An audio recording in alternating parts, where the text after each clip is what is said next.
and welcome to ESO Live. I am Jessica Folsom. I'm Gina Bruno. And we are your English ESO community managers. And we're live. And we're live. We have a great show lined up for you today, so thank you so much for joining us. And as a reminder, if you would like to know when we go live, follow us on Twitch. So let's take a look at what is up for today's show. So up first, we're going to go through some official ESO news very quickly because we know everyone wants to hear the next thing. Then we will talk to lead combat designer Eric Wrobel about Thieves Guild gameplay updates. After that, we're going to wrap up the show with some new music from Thieves Guild with our audio lead, Brad Derrick. And as always, we do have one giveaway at some time during the show. And it's a good one this time. You're just going to have to wait and see when it is. It's a surprise. So let's dive right into official news. Or we're not going to. We're just going to kind of do it right here on the fly. So our official news is going to be really quick. We know you guys all want to talk to Eric Wrobel, so we will be taking some questions during his segment. Go ahead and think of your questions, and we will grab as many as we can during the show, as long as we haven't covered them already. So for official news, the patch 2.2.11, that's a PC patch on live, did go up. And it included a full fix for Camo Hunter and some performance improvements for Cyrodiil. It was a little patch. Yep, it was a small patch. But it was still a patch. And we have another one coming. We do have another one coming on PTS, tentatively scheduled for Monday. We have patch 2.3.2 going up. That's going to be our second incremental patch on PTS. We have a whole bunch of things going in there. We wanted to note a couple things for you.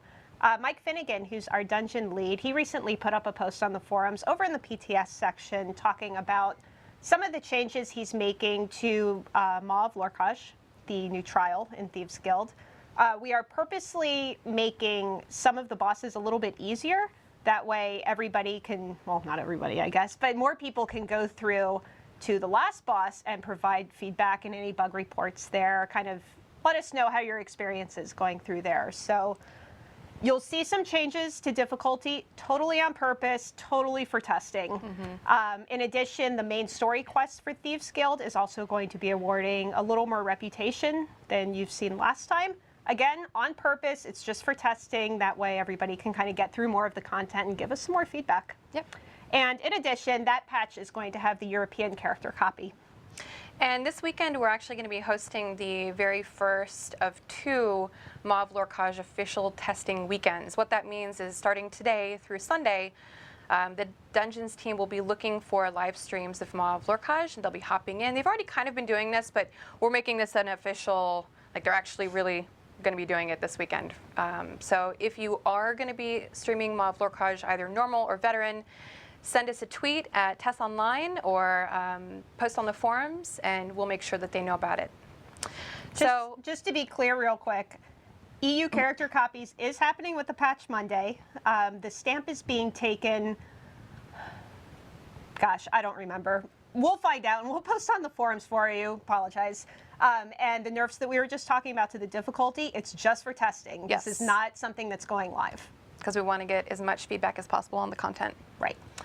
So we also have some Hearts Day events going on. So currently we have What is Hearts Day, Jess? Hearts Day is an official Tamrielic holiday. It's celebrating basically love across Tamriel. You can look it up. It's actually a real thing. We didn't make it up. And it's on February 16th, so 2 days after Valentine's Day. So it's on Tuesday. We currently have a Hearts Day Crown Star sale going on where you can get 50% off the Pledge of Mara, the wedding gown, and the wedding suit. So for all of your wedding needs, we know weddings are expensive. And we also will have a PTS event. It's a small event on 2/16 at 2 p.m. We're going to be having a mass wedding ceremony. So that'll be in Volkelgard. We'll put up a post about it on the official forums after ESO Live today, and we hope you'll join us. And lastly, we've seen a lot of people asking about our $1 million contest that we had recently. Excuse me. Just kind of wondering, like, what happened with that? Did anybody win? Was it a scam? Wasn't a scam. It was a real thing. There were legal rules and everything. Yep. We do have a grand prize winner. He has been contacted, and we will be announcing the winner at some point in the near future. And at that point, once we make our public announcement, we'll also be reaching out to all the second prize winners who won crowns as well. So that way you'll know if you've won. It's coming up. It is a real contest. And as Gina said, the winner has been contacted, and he has replied back. If you see any, there have been a few scams for the $1 million giveaway. So if you see something that looks a little fishy, it's awful. Yeah. So just be careful. Since we have already contacted the winner and they have already replied, if you get contacted by someone saying it's us about the grand prize, it's not, unfortunately. So we also have a new ESO soundtrack that's going to be arriving on iTunes any day now, so keep an eye out there. We'll actually be talking to Brad about it a little bit later in the show, along with how he creates new music for DLCs. And last but not least, we have a really cool feature created by a fan called the Rogues Folio. We posted it on... This thing is awesome. Yeah, we posted it on social media. So here's a picture of just one of the pages. And this was all created by this player using some of our art and some art that they created. It's really kick-ass. Looks like his name was Anemonian, and he's from Tumblr, or she. I actually don't know. But we encourage you to check it out. It's a really cool fan project.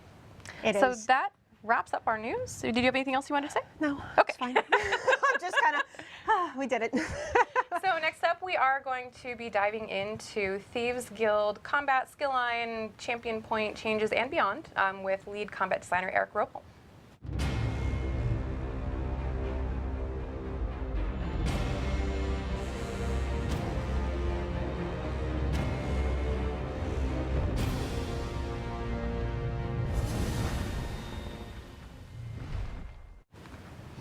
All right, we are back with Eric Wrobel. Hey. He is our lead combat designer. And just to kind of start off, do you want to let everybody know sort of what that means or what you do? Because it's so much more than combat. It is. Yeah, there's definitely combat, right? So we have our core mechanics, you know, that we work on iterating with, like blocking, roll dodging, stealthing, things like that. We have, you know, the global balance, and you know the modifiers on like monsters. We do itemization as well, and then there's all the players' abilities and skills. And the champion system. Yep, champion system. And attributes. Yep. Just a little bit. Yeah. So we keep real busy, and we really made updates to like almost all that stuff with this update, right? Like we made a huge number of champion updates. We added a whole bunch of new item sets in here, and then we have tons and tons of tweaks and changes for all the abilities. And it's just part of a larger plan that's expanding beyond Thieves Guild, right? Yeah. Yep. And also, me personally, before I was doing this, I actually was the ability designer.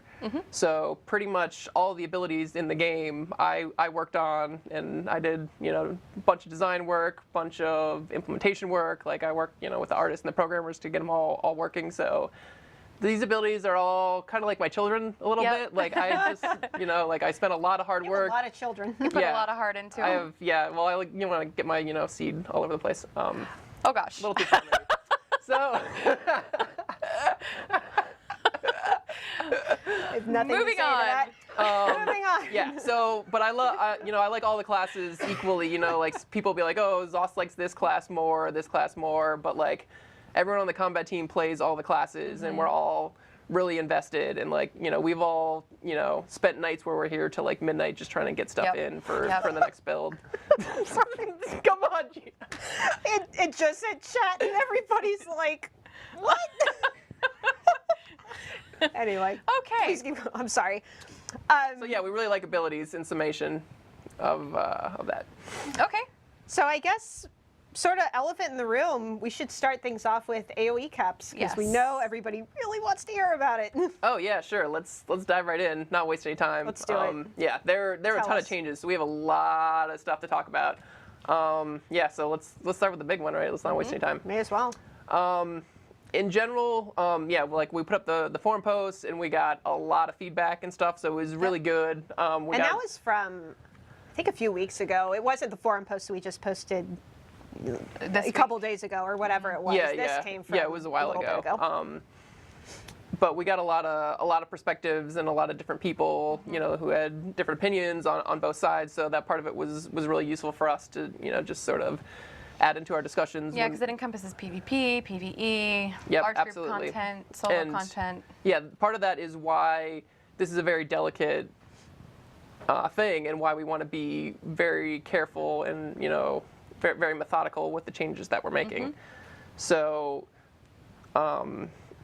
And a lot of people were like, yeah, just change the the values on the AoE caps, right? And that'll fix a lot of problems. But yeah, we definitely have to think about how this will affect PvE combat, and when you're fighting in trials, and when you're fighting in dungeons, and when you're fighting in the overworld. And we have performance concerns, to think about if this ability can now hit an unlimited number of targets, and then also those targets can then proc secondary effects like meteors, and then those can proc other explosions. So it's definitely something we have to keep in mind when we're doing these changes. And then another piece of it is we're not 100% sure that would fix sort of the core problem that we're looking to solve, which is we don't want a group of people all stacking on top of one really small area. Like people say stack on the crown, right? Where they're all just follow the leader and get Stack as tightly as they can, and then just like run through all the AoEs. Right, and yeah, certainly AoEs would stop that, right? But potentially, then it's just two groups who are both stacking on the crown without caps, and then they're just killing each other even faster, right? So that doesn't necessarily solve the problem. So there's some time to kill stuff to consider too. Yeah, and so what we're looking to do is create more strategic gameplay, where people are thinking about their positioning, they're thinking about where they are on the battlefield, both relative to the enemy players, but also relative to their allies. And this comes into play for trials, for instance, too. Yeah, it comes in. Yeah, it happens in trials. It happens in PvP. Yeah, it's definitely a big part of the game. And so with healing abilities, we want those to always hit 6 targets and not any more. So there's some that you want to be in groups, but not like super large groups, right? Like groups of 6, it's definitely like, okay, this AoE heal will be as effective as it possibly can be. Whereas with the damage ability, it can hit up to 60 targets. So the more people who are stacked, the more damage you're doing with that cast of the ability. Right. And it outpaces healing by quite a bit the more people are standing there together. And when we were approaching a solution from the ability side, the first thing we did was look at all of the healing-based abilities that people had. So Barrier was a big one, because this is an ultimate ability that would affect 20 people. So we pushed that one down to 6, so that it sort of worked within the confines of that. And then with Purge, that was another one where it would remove debuffs from a whole bunch of your allies, and it would also heal them. So that's another one where we reduced the number of targets down from that one. So we didn't have these abilities that sort of went around that sort of design goal or rule of only 6 targets per heal. And some of the changes in Cyrodiil with AP gain for Thieves Guild kind of reflect that goal of smaller groups too. Yeah, now you're a little bit more effective if you're just going off by yourself, or if you're in sort of a smaller group. Right. But we didn't want to nerf the larger groups either. So the way Wheeler worked those numbers, those guys should be getting about the same amount of AP they were before. So that was a very fancy way of saying we don't have plans to remove them. Yeah. Well, I got a few more points though. Sorry. Oh, go ahead. I'm long-winded, but like people have had a lot of passionate things to say, so I want to make sure I'm sort of addressing all the points. Explaining it all. Please do. Yeah. So yeah, another change that Brian Wheeler and I worked on was with the siege stuff, right? So now all the siege weapons do around like 30% more damage than they used to, so they're a lot more impactful. And the reason we had to do that was that we bumped up Battle Spirit in one of the updates. So instead of giving a 20% reduction to all damage, it went to 50. But we didn't increase any of the siege stuff. So proportionally, the siege stuff got a lot less powerful when we added that. So we wanted to put some of the power back into siege, And then we also adjusted some of the siege weapons so that you would be able to hit moving targets more effectively to help deal with, you know, these ball groups that were running in, and, you know, and they'd have rapid maneuvers too, so they'd be coming in really quickly. So now the siege weapons, they'll turn a little bit faster so that you're able to actually get the guys who are moving around. Fast-moving groups. Yeah, and also there was sort of like a scatter area on the ballista, so you would like shoot it, but then it would, you know, kind of travel around. So now it's a lot more precise too, so it'll go more where you're trying to shoot it, so you'll be able to hit those groups of players with them. Okay. And then we have on sort of the offensive side, in addition to the defensive and the healing side, we've made some changes. So Magicka Detonation is an ability that we added to the AVA skill lines to be really effective at trying to deal with huge groups of players. And this ability ended up being kind of more useful almost just for single players because of the way the damage scaled. So we adjusted the scaling so it's less useful when you hit a single guy, it doesn't do as much damage, but hitting additional targets, it now scales up faster and faster when you're hitting more guys, and it's got a higher maximum cap. So now you can end up increasing the damage by 100% instead of 25% if you hit the maximum number of targets with it. And then we also looked at the class abilities and gave more damage to some of the class abilities. So like the sorcerers, like Crystal Blast, it now has a lot more AoE damage, so you can throw that into a group of enemies who are charging at you and not have to get hit by all their PB AoEs that they're spamming, that are, you know, just sort of like impulsing or doing Steel Tornado and stuff like that. So, and like Dragon Knight, we gave them another option for dealing damage from range. So we wanted to create more of a battlefield situation instead of like two groups just charging, that you can actually do some damage and mow them down before they get there. So that's sort of, in general, the direction we wanted to go with that. We also, with Steel Tornado, we reduced the radius from 12.5 to 9 meters. We didn't want to overdo the nerf with that. Like, we still want it to be a useful ability, but we didn't want it to be like, the radius on this is just so much better than anything else. Like, this is just by far the optimal playstyle. So we realized it's still a really good ability, and we want it to be a good ability, but we didn't want to like overdo the nerf. We try to be as gentle as possible, when we're doing nerfs like that. So, in general, with the AoE caps, since we've made quite a few changes to all the abilities, we want to see how those play out, and we are committed to solving this problem of people just balling up and like running through. So we're not saying that we would never ever modify the AoE caps in any way, but we want to investigate more of these ability-based solutions to create more tactical play, instead of just, you know, doing like a blanket sort of like easy fix of like, oh yeah, we'll just put everything at unlimited targets. Yeah. So this isn't the end-all, be-all. Like, we're done. This will be a continuous effort. Yep. And for the upcoming updates, like we have blocks of times we have set out to be like, all right, let's just look at this problem, you know, and like watch streams and get feedback and just, you know, play ourselves on the live servers and, you know, see how it's changed now from when it was before and see how much better it is. In addition to playing yourself, watching streams, we also look at logs, right? Yep. Okay. Yeah, there's a lot of data that gets pulled. Kind of back end, what abilities are people using, how much damage are they doing compared to others? Yeah, there's a lot of good stuff there we have access to. Alrighty. So we got the elephant. Push that guy out. All right. And if anyone still is, you know, unclear, or they have other sort of pieces that, you know, like we may be able to get some questions at the end. Next thing I want to talk about is the classes in general, and how they relate to each other, and how that relationship has sort of changed over time. Initially, when we were designing the classes and creating all the abilities, our goal was to just make cool stuff. You know, like, just make a bunch of abilities, have some cool effects on them, like make it so it's a good time casting the abilities, and call it a day, pretty much, right? And I think we succeeded in doing that. Like, the classes are a lot of fun. They can do a lot of really cool things. But over time, we've been moving towards making it so that every class can fulfill every role. And the reason we're doing that is it sort of supports more of an Elder Scrolls style game of go anywhere and do anything. So we don't want you to be locked into, oh, I picked this class, so that means I can only tank. Or I picked this class, I have to be a Right. healer, right? Like we want you to just pick a class because that's fun, right? Like I want to breathe fire, right? Or I want to call a bunch of storms, right? And that's why you pick your class, and not for a specific thing that you're going to be doing in the game, because you don't really know what thing you're going to like in our Right. game, right? Because tanking in our game is different than other games. Healing in our game is different than other games. Or you may want to switch it up at some point. Yep, absolutely.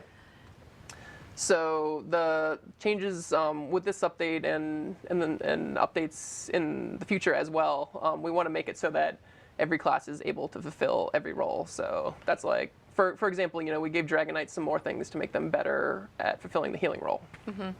And you'd still have to specialize into certain champion points and class abilities and passives if you wanted to specialize in a certain role, but you'd have the ability to respec if you wanted to. Yep, absolutely. Okay. So one of the recent changes that was put on the PTS build for Thieves Guild was Breath of Life. And we know Yes, that has been we a updated very hot topic. So did you want to kind of address that a little bit further from what we put on the forums? Yes, absolutely. Good. Nah. Next topic. Nah, I'm good. Next. Yeah. Breath of Life is an extremely powerful ability, and it's a very sort of one of these class-defining abilities that, like, oh yeah, it's really cool to play Templar because I can cast this heal, and it's a super strong, like, huge heal value, right? You can cast it while you're moving, you can cast it instantly, but then also with Breath of Life, it was healing 3 targets. So not only was it doing all these things, but it was a huge single target heal and a huge AoE heal. So you didn't need to combine it with any other ability, really. Like, you just need that, and you're good to go. Don't worry about anything Kind else. of the single go-to. Yeah. It was like your one-stop shop for healing needs. So what we did with this update is we wanted you to have a little bit more breadth of ability usage if you wanted to really be dedicated to the healing role. So we started with making it so that their 30% healing bonus from their passives now gives them the major healing buff.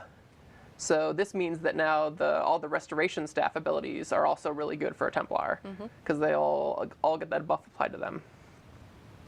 And that 25% healing bonus, it applies now to you specifically instead of applying to your allies. So that means you have to just be standing in your area of protection. Your allies do not have to anymore. So they can be running and going, So their if you hair's have on DPS fire. running all over the place. Yeah, you just need to make sure you're somewhere in that circle, and you'll get that healing bonus applied. Okay. So you'll end up be getting more heals out of your Breath of Lives, against these sort of smaller number of targets. So it makes it a little bit actually better as a single target nuke. Which is sort of the role we wanted to give for that.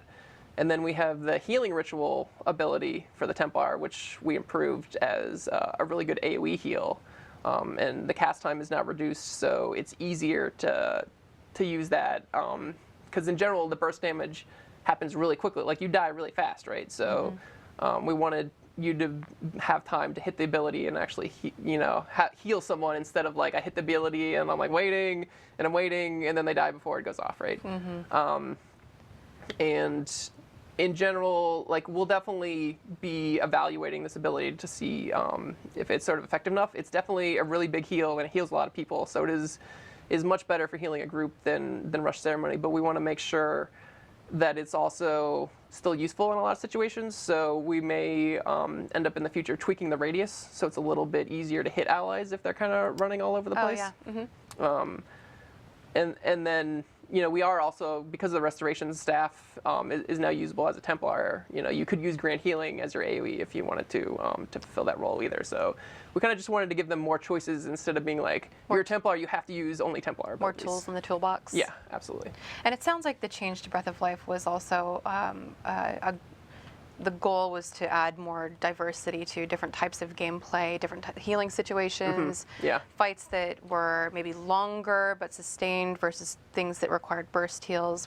Is that kind of what you were going for? Yeah, and also keep in mind, we made all these changes before we started doing the balance testing for this update. So, like, we tested trials and we tested dungeons and we tested PvP with these values in mind, right? So it's not like, oh, we're just gonna like slip this in because this ability is kind of too good, right? Like the whole update, we were planning on making this change, and we are really happy with it that now this feels a little bit more like a single target heal, and you want to use it in those burst situations. Okay. Right on. The next thing that we've kind of seen a lot of people asking about on the forums was some stamina ability changes, like for stamina sorks or yeah, they're like Stamplars or they're like reading all these notes and like, well, these other classes got like a bunch of really cool changes, but like, where's What my about the stamina build? yeah, like where's my candy? Where are my toys? Right? That's totally legitimate. We basically really wanted to focus on updating the classes and making these abilities better and more useful in a bunch of situations. And I mean, we're coming out with updates like every 3 months, and we only have so many hands, right? We can't do everything. So we definitely we knew about this going in, you know, that we weren't going to be able to do anything, and it's definitely on the roadmap for update 10. Dark Brotherhood? Yeah, Dark Brotherhood. We're going to be looking at stamina a whole bunch and making sure, you know, we're going to go through every single ability and every single morph and make sure, oh yeah, these are compelling morph choices, and you know that this is definitely an ability that I want to cast, and that, you know, I have an interesting set of abilities to use instead of like, oh, something's like Breath of Life where it's like, oh, I just use this one ability the whole time, and like that's kind of boring. Okay. So yes. So a lot more parity between the Magicka choices. Yeah. So stamina is definitely on the roadmap. In the future, I think it'd be nice to have, you know, to work a little bit on stamina and a little bit of Magicka at the same time, just so, you know, one crowd doesn't feel like, oh, you know, we kind of forgot about them or we're not paying attention to them. Like we definitely are, and yeah, we'll be improving that in the future and giving them some cool buffs. Okay. And the other thing is we've made so many changes in this update.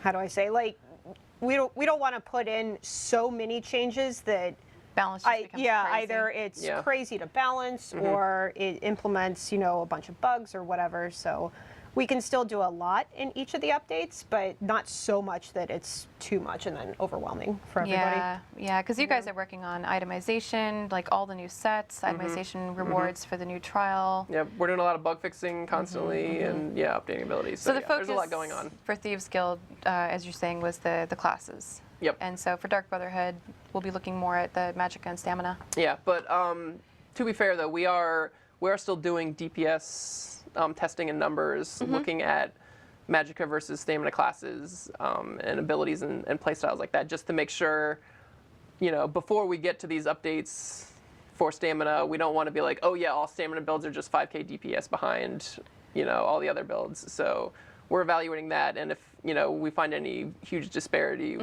you know, we're going to make some tweaks, you know, if we find out like, oh yeah, you know, you just can't compete at all with, you know, this stamina weapon or this stamina In weapon addition or something like that. to like weapon and class abilities, do the things that you're currently thinking of for stamina include the champion system passives?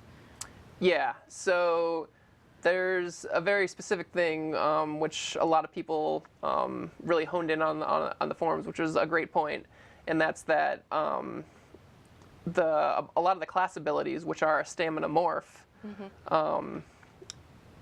they'll do a damage type that isn't really congruent with their champion passives. So the mighty passive gives, you know, extra damage to physical, poison, and disease, but there's Dragonite abilities, which you know, they cost stamina, but they deal fire damage. So then people are having to divide their points between the two. Right. So we have a really cool idea that we're interested in pursuing, where you would have sort of an extra damage type for the class. So, for example, the Dragonite would be able to do fire damage for his magic abilities, but poison damage for his stamina abilities. Oh, cool. So that would also require updating the effects though, because then like instead of just breathing, you know, a cone of fire, the stamina morph would then be you get to breathe a cone of poison on everyone, which, you know, it'll definitely be cool, and then it'll work really well with the mighty. So yeah, we got big plans for update 10, and I think people are really gonna like them. Awesome. It sounds exciting. Okay. So next, I guess one of the other things that we see a lot is people would really love to see weapon ultimates. Yeah. Is that something you're I've heard considering? that a couple times. Yeah, that feeds in really well with the previous thing we're talking about with the champion, right? Where the number of ultimates in the game there are very few that work off physical damage, right? So you have, no or very limited number of options to pick an ultimate that goes with that champion system.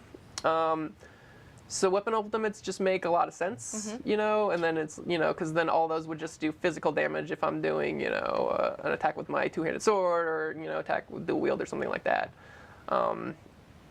There's definitely, a ton of work that goes into there because ultimates are like, we put more work into those than anything else because this is what I've been working for, and I want to like really hit the guy hard. Yeah, exactly. Like you're, fighting in combat, working to build this thing up. And then when you finally get there, you want it, to feel good. You want it to, feel like it's impactful in terms of like, the damage and the numbers and just in terms of like general effectiveness and stuff. And then, you got to have like really cool animations and effects on them too. So Please make them look like a kung fu movie. yeah. Also, we have Elder Scrolls is we're sort of very realistic, in a lot of the things we do. So we also have to be. Yeah, we gotta like make it look cool, but not like too ridiculous. Like we had actually with the Dragon Knight's Dragon Leap. Yeah, ability, I was gonna bring that up. yeah, it's like, well, how does a guy like jump through the air this far? So the original implementation of the ability, the arc was actually a lot higher. So you could like you were like jumping through the air, and we sort of like toned that down to make it look a little bit more plausible. Like still it's kind of ridiculous to be from a standstill to jump that far, right? But yeah, we try to make things a little bit more It's grounded. dragon power. That's all I need to know. Yeah, he's a dragon. So one of the other things that we see commonly asked for on the forums is some sort of change for heavy armor buffs, because a lot of people don't feel like it's quite as good as just using light or medium. Especially for tanking. Yeah. And if you look at, like, without any passives at all, if you were just asked, would you want to wear light armor, medium armor, or heavy armor? It's like, well, they can have the same enchantments and the same traits on them, so heavy armor just has more armor on it, right? So fundamentally, fundamentally it's better, right? But the key distinction between them is the passives. With light and medium armor, it's like, well, my abilities are cheaper, I get more resource regeneration, and I deal more damage. So those passives are just really good. And the heavy armor passives are definitely useful, but I don't think they quite hit the mark in terms of making me feel really tanky and really hard to kill. So, and that's another one of these things where like, that's a really big fundamental change to the game, and that potentially changes how everyone plays in PvP and in PvE, right? So we want to really take our time with this and get it right and get the balance right on it. So that's something I would expect to see more like update 10. We don't want to like jam it into the PTS without like really going through the paces with something like this. And when you do get that done, the goal will be to kind of beef up survivability and. Do you want to feel like you're wearing heavy armor instead of like, oh yeah, like I can take one more hit, right? Like it needs to feel a little bit, So at least that's something that it sounds like it's on the roadmap. It's coming not in Thieves Guild, but the next update after that. Now, when we had talked about this earlier, you had mentioned something about guard. Oh yeah. Did you want to talk about that a little bit? Sure. Yeah, we'll do that. Because it's cool. We'll do that now. So the guard ability, we gave it like a little buff this update, just to sort of make it a little bit more useful. And because we knew more people would be getting the guard and all the AVA abilities, because we reduced the amount of experience required in these skill lines. But we have sort of more grander plans for the guard ability, which is that you'll be able to actually guard one individual ally. So you'll mouse over the person and target to guard them, and that'll sort of connect you and the guarded target with a beam.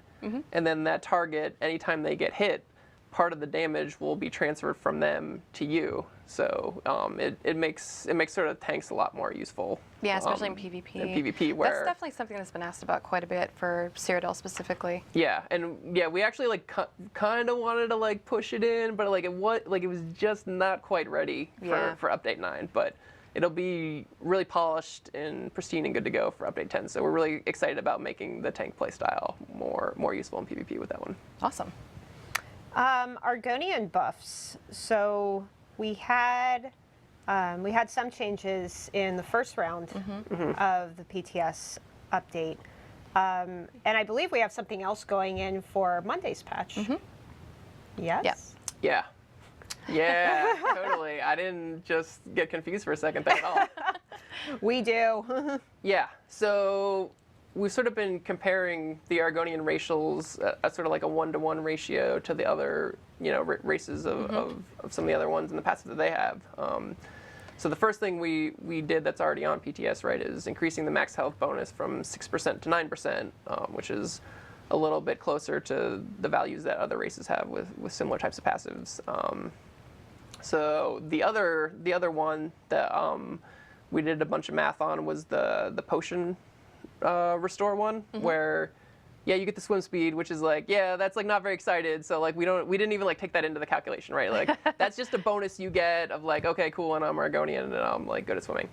And then the potion restore values though, we took sort of some snapshots of a different sort of character and gear setups to look at how much resource restore would you get, if you had this many, resources, what if you had this many resources?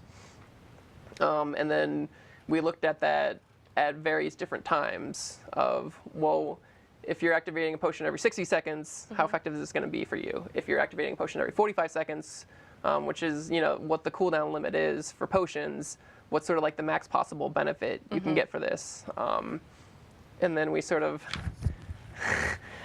compared that to, okay, well, if I'm getting 10% regen just as a flat bonus to this stat, how much am I getting? And the balance numbers we came up with were, if whatever your primary stat was, like either magic or stamina or whatever, if you're taking a potion every 60 seconds, you're basically getting about 10% resource regen increase, in addition to just getting the bonus health and the bonus stamina or whatever if you're magic build. Right. And then if you're popping the potion on cooldown every single time it's up, you're getting more than the 10% restore in addition to extra health and extra stamina. So that part of it now, it feels a lot better and a lot more balanced sort of relative to other things. And then another just nice part about this passive in general is that it gives you kind of some utility with it, where you get low health and you're like, oh man, I like really need this health right now, right? Whereas having regen isn't gonna help you if you're taking big chunks of damage. But with this, you can slam the potion and then you can get your life bar sort of pushed up there exactly when you need it.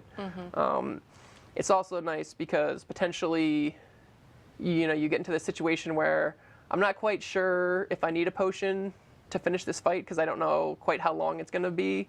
And you're like, well, I'll just take it now because I'm worried I won't have enough. Since they get sort of a big chunk of resources, you can wait till you get to completely to zero and then pop it, and then you got a big extra chunk, so then you can get through the rest of the fight. So it can actually help you use less potions, even though it's giving you a bonus every time you use potions, which is neat. Okay. So the old value was 8%, and we increased it to 12%. So we gave it a 50% bump, which is pretty significant. So really interested to see how that goes over and what people think and what they're able to do with the Argonian class. Awesome. Yeah, I know that the recent, even before the stuff going in on Monday, the changes have been really popular combined with the Clever Alchemist item set. There's been a lot of buzz about how awesome that is. Yeah, that item set, you're like, every 45 seconds I want to be hitting that potion. So that works actually really well with Argonian now to get you more regen than sort of a number of other passives. Awesome. So before we get to questions, I know there was one last topic, and that is gap closers and yes. what we're thinking about those. Gap closers. So the issue with gap closers on live right now is that someone, if like two people are casting a gap closer on you, you kind of like can't move at all because it gives a 500-second immobilize to the person it gets cast on, and they're not allowed to break out of it or counter it in any way because it's sort of it's sort of more of like a mechanic than something you're able to be countered, just to like make sure the charge actually lands, because like, you know, we have latency, and you know, it's a PvP game, and it's an MMO, so there's a lot of people on the screen, and people are, you know, moving around, and the server has to contact you and like update the monster's position. So the reason we had that in there, yeah, is just to make sure when you charge, you'll actually like get where you need to go and hit the guy. But yeah, it feels really bad in PvP when you get sort of like locked in, you know, stun locked or locked in place, and you're like, well, I want to like get out of here, but I can't at all. So the compromise that we have on PTS right now is that you will instead only get snared for 60% instead of 100%. So you can still move. Yeah, so you can still move. It lasts a little longer. It lasts 750 milliseconds instead of half a second. Half a second, you guys, not 500 seconds. Yeah. Sorry, yeah. everyone in chat's like 500 seconds. Yeah, it used to last half a second. 0.5. Yeah, and now 0.5. it lasts 3/4 of a second. There we So that way, if people are, you know, constantly casting on you, you'll actually be able to get away with that, away Right. from them. But you'll also still, if you cast a charge on someone, you'll still be able to, you know, get in there and actually hit with the charge attack on them. So that was kind of like a pretty good compromise that we went with. Yeah, and we'll be looking for the feedback on that. Yeah, Especially once it goes live. Yeah, and it's definitely something we can continue to update, because we'd like it to be as non-invasive as possible, but still. Yeah, nobody likes losing control of their character. Yeah, but like we still, we don't want charge abilities to feel bad, but we don't want people getting hit with charge abilities to feel bad. So there's definitely like a balance between there that's sort of Right. tough to maintain, and you don't want to go too far in one direction or the other one. Okay. Everyone's like, but the 8-minute thing, half a second, not 8 minutes. Gosh. Yeah, that's a lot of stuff. That would be really powerful. Oh boy, ability. that's going to appear on the forums as a truth, isn't it? Yeah, that's what they said. Well, we might as well jump into the Q&A now. Yeah, Yep. absolutely. A lot of these questions were pulled directly from the forums. We had started a thread earlier this week, kind of just letting you know that Eric would be on the show today, and if you had any I'm here, questions. hey. So here he is, and now we're going to get into the questions. We have a lot of them, so we've do. got. I'm going to Yeah. be reading some of them off of here. It's like 4 pages worth of questions, so there were a lot of really good ones. Get and we're going to answer comfortable. as many as we can. Yep. Yes, get a beverage, get comfy. Take Oh, a drink hold of on. water, I was everyone. gonna say, Might that's as what we're well doing now. hunker then. down. Okay. Okay, good. We're ready. Okay. Do you want to start? Sure. I know chat is like, man, you guys should really focus on toilet questions again this week. Did we do that? Just was that a thing? we had done that once. No questions It about was toilets one today. question. What was We're never going to live it down. What was Never. the context? Oh, it was like, why aren't there toilets? One of the or players wanted to something? know why there's no toilets in Tamriel, Yeah, that's actually a really good point. right? You just gotta It's not for everybody, I guess. take care of that somehow, right?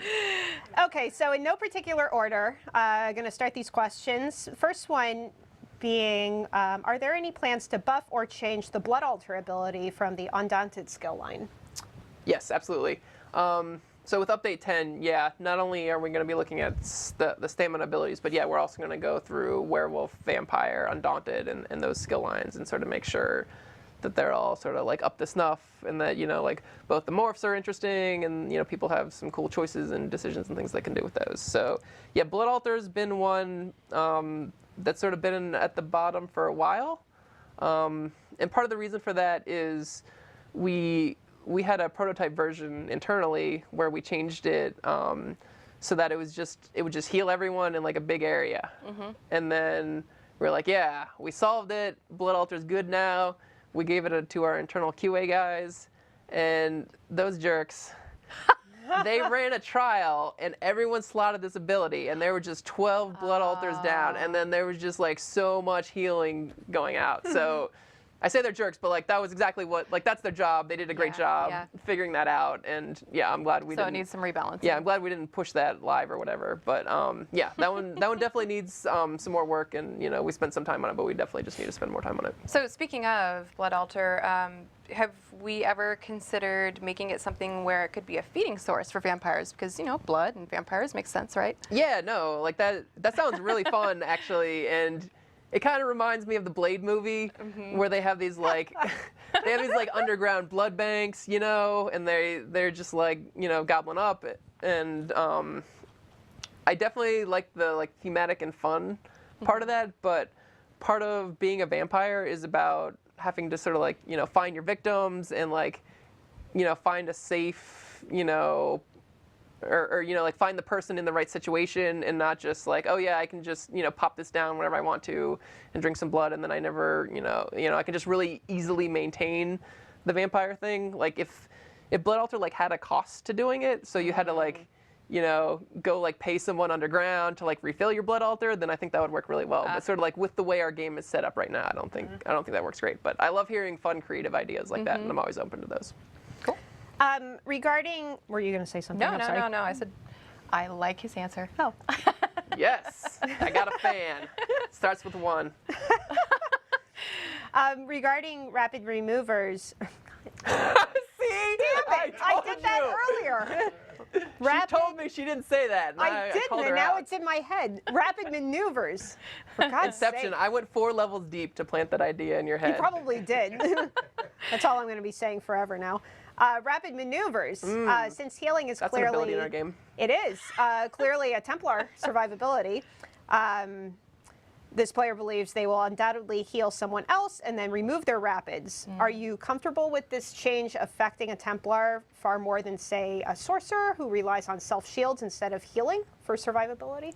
Yeah, that's a really good, detailed, thought-out question, which is... It was actually longer, and I kind of cut it off a little bit. Together. I Yeah. did. I smashed it. Don't worry, I got the point. Yeah, and in general, that sort of goes to our philosophy of not wanting to homogenize the classes. And yeah, like they all play different, and some classes are better in some situations, and some classes are better than others. And sort of with that particular healing ability, that sort of makes the Honor to the Dead morph a little bit better, because that morph only hits 1 target, right? So you're more likely to just heal yourself with it, especially if you're low health and running away, whereas with the other morph, it's an AoE and it's going to hit 2 different targets. So if you heal someone else with it, yeah, it's going to take it off. So yeah, like that's a really good point, and yeah, we're definitely okay with it. But yeah, like that's an example of like a really good detail of all these changes that we made that we didn't initially think of every single situation in which every single ability gets cast, and yeah, like that's one of the things we're going to keep monitoring and taking a look at. But yeah, it's a good question. So with all the crazy damage numbers on PTS and HP pools, health pools remaining the same, people who are relying on heals, namely Templars, will face greater survivability issues than someone relying on shields. Is this also intentional? Do people just need to stack more damage shields? Yeah. So that's Yeah, no. no. That's been definitely a pretty contentious topic in general, and we're definitely not comfortable with the current level of the meta in which people are able to stack multiple shields, and then they're stacking all of their points into offensive stats, and they're also getting the defensive stats. It's just a little bit too effective. And I keep going back to like the whirlwind change, right, where we like reduced the radius a little bit, but we didn't want to go too far with it.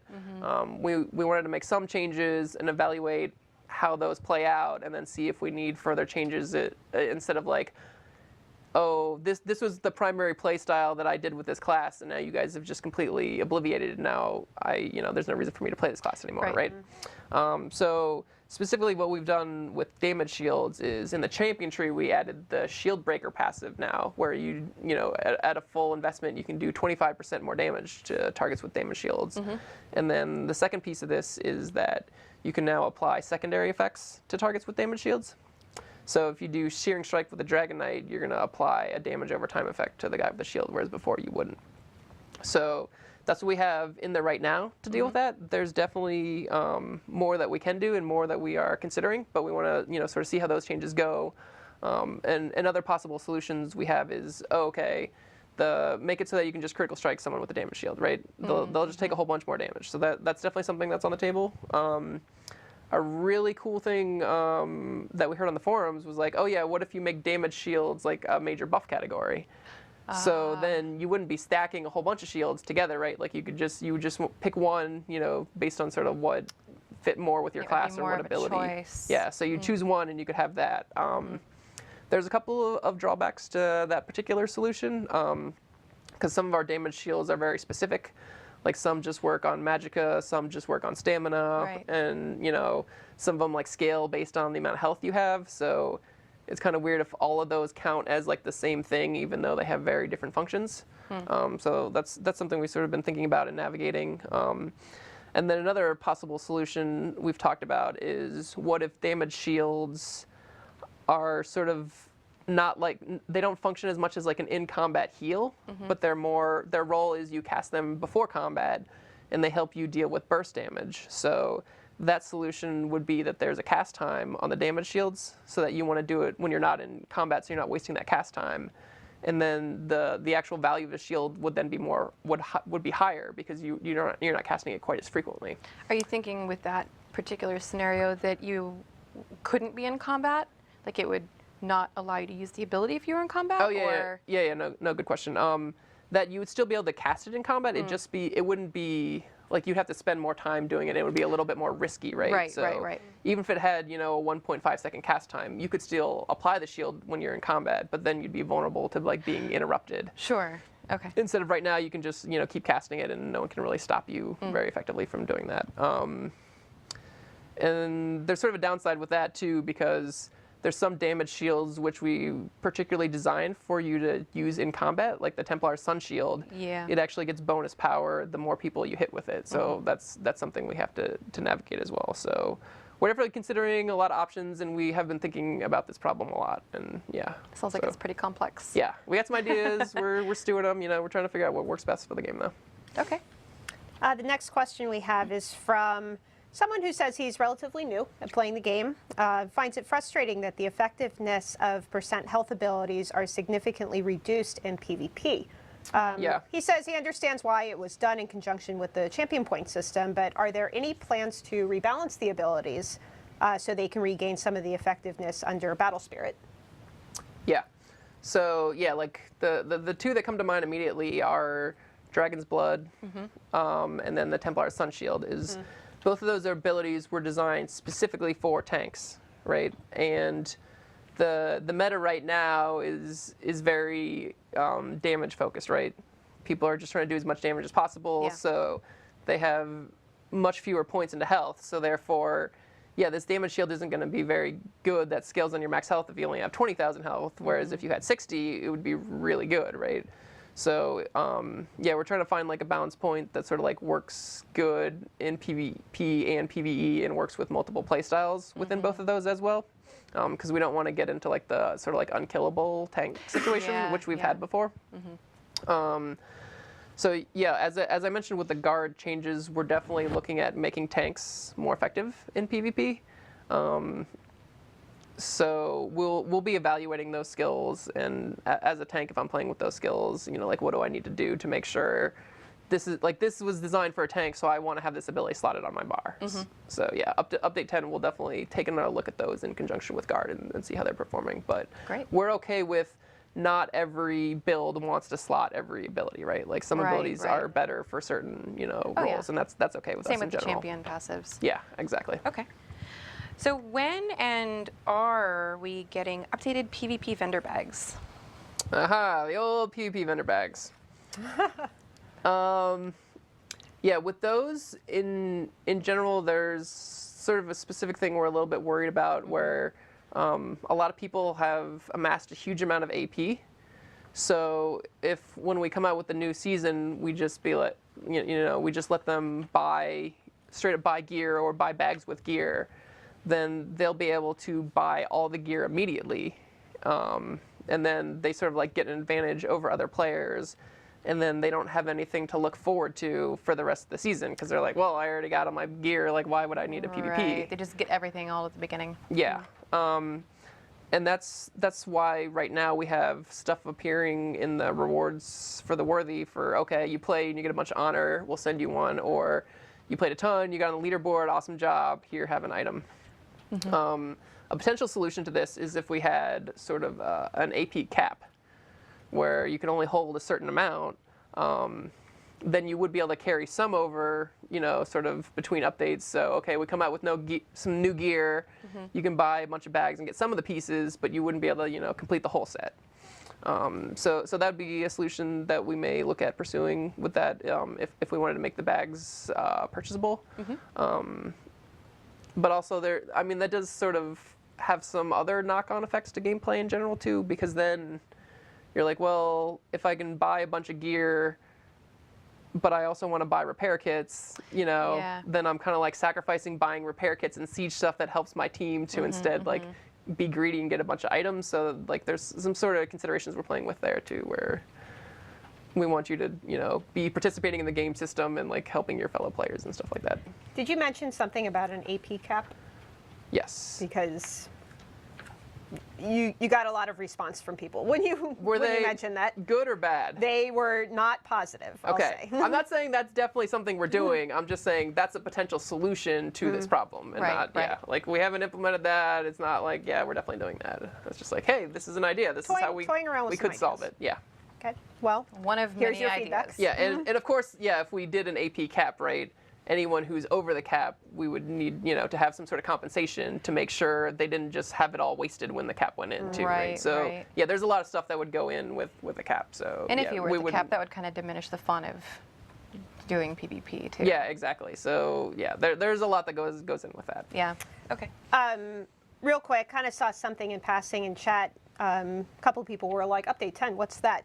We sort of use that interchangeably with the name of the DLC. The name of the DLC. So the one that's coming up in March is Thieves Guild, and sometimes we'll say update 9. Update 10 is the one right after that. It'll be Dark Brotherhood. That'll be in Q2 2016. So some of the changes that we're talking about is for Thieves Guild or update 9. Some, if you hear update 10, is Dark Brotherhood. Yeah. I'll try to say Dark Brotherhood as much as possible. And okay. that's kind of Just a carryover from before we had DLCs and named them.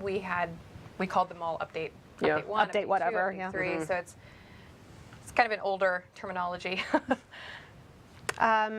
So that's kind of a good segue into this next question. Somebody thinking that more skills need to be looked at and revised than what was just mentioned in the forum post that we had earlier this week. Will these be iterated on in the next incremental, or would they have to wait until Dark Brotherhood? And additionally, 2 questions. Bonus. Will the item trade revamp and racial passive revamp come with Dark Brotherhood, since it wasn't something that was listed? Yeah, gotcha.